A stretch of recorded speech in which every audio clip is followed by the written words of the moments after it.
నమస్కారం అండి. అంతర్యామిలో ఈరోజు అంశం సంకల్ప శక్తి. మనకు అందించిన వారు మునిమడుగుల రాజారావు గారు. వివరిస్తున్నది మీ విజయభాస్కర్. గర్భగుడిలోని శివలింగాన్ని దశాబ్దాలుగా చూసి గుడి గోడల్లోపలి బండరాళ్ళు ఒకరోజు అడిగేసినాయి, మేము నీలాంటి వాళ్ళమే కదా, కానీ ప్రజలు నీకు మాత్రమే అభిషేకాలు పూజలు చేస్తున్నారు, మా వైపు ఒక్కరైనా కన్నెత్తి చూడలేదు, ఎందుకు ఈ తేడా అని. లింగాకృతిలోని శిల ఇలా చెప్పింది, మనమంతా దేవుడి ప్రతిరూపాలమే, అందులో ఎలాంటి సందేహము లేదు. చాలా కాలం క్రితం నేను ఒక కొండ శిఖరాగ్రాన ఉండేదాన్ని. మండు టెండల్లో నా ఒళ్ళంతా నిప్పుల కుంపటయ్యేది. తల దాచుకుందామంటే ఒక చెట్టైనా లేదు. వర్షాకాలం అనేది ఒకటి ఉందనే విషయాన్ని మర్చిపోయాను. చెట్లు ఉంటే కదా వానలు కురిసేది, మంచి రోజులు రాకపోతాయా అని ఆశగా ఎదురు చూస్తూ ఉండేదాన్ని. ఒకరోజు వర్షం పడింది. అయితే నా ఆనందం ఎంతోసేపు నిలవలేదు. కురిసిన చినుకులు కురిసినట్లే కిందకు జారిపోతున్నాయి. కాలువగా మారి ఎటో పరుగు తీయటానికి సిద్ధమవుతుంటే అడిగాను, ఎక్కడికి వెళ్తున్నారు అని. ఒక నీటి చుక్క ఇలా జవాబిచ్చింది, అంతా కలిసి పిల్ల కాలువలై వాగులై నదులై పుట్టింటికి చేరుకుంటాం.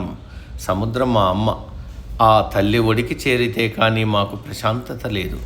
ఈ భూమి మీద పడే ప్రతి చినుకు అటువైపే పరుగులు తీస్తుంది. ఎక్కడి నుంచి వచ్చామో మళ్ళీ అక్కడికే చేరడం అంతిమ లక్ష్యం కదా అన్నాయి. అది విని నాలోనూ ఒక సంకల్పం కలిగింది. నేను సముద్రాన్ని చేరి ఆ ప్రశాంతత పొందాలనుకున్నా. లోపల కోరిక బలపడుతూ పోయింది, కానీ కదల్లేను, మొదల్లేను. రోజులు గడిచిపోతున్నాయి, ఆశ చావడం లేదు. బలమైన కోరిక తలుపులను బద్దలు కొడుతుందన్నారు పెద్దలు. ఒకసారి పెద్ద తుఫాన్ వచ్చింది.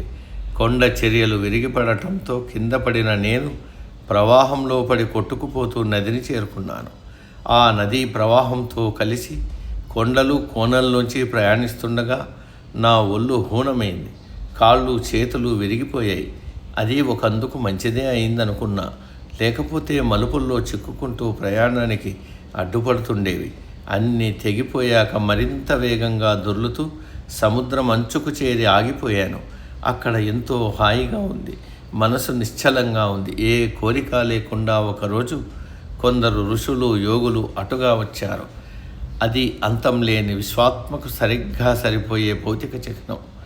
మొదలు చివరలు లేని నున్నటి గండశిల అయిన నిర్ణయానికి వచ్చారట. అందుకని నన్ను ఇక్కడికి తీసుకొచ్చి ప్రాణప్రతిష్ఠ చేశారంటూ ముగించింది. ఏ గొప్పదనమూ ఊరికే రాదు. కష్టపడకుండా వచ్చే కీర్తి తాత్కాలికమే. ఎక్కిన అందలాన్ని కాదు, అక్కడికి చేరుకోవడానికి పడిన కష్టాన్ని చూడాలి.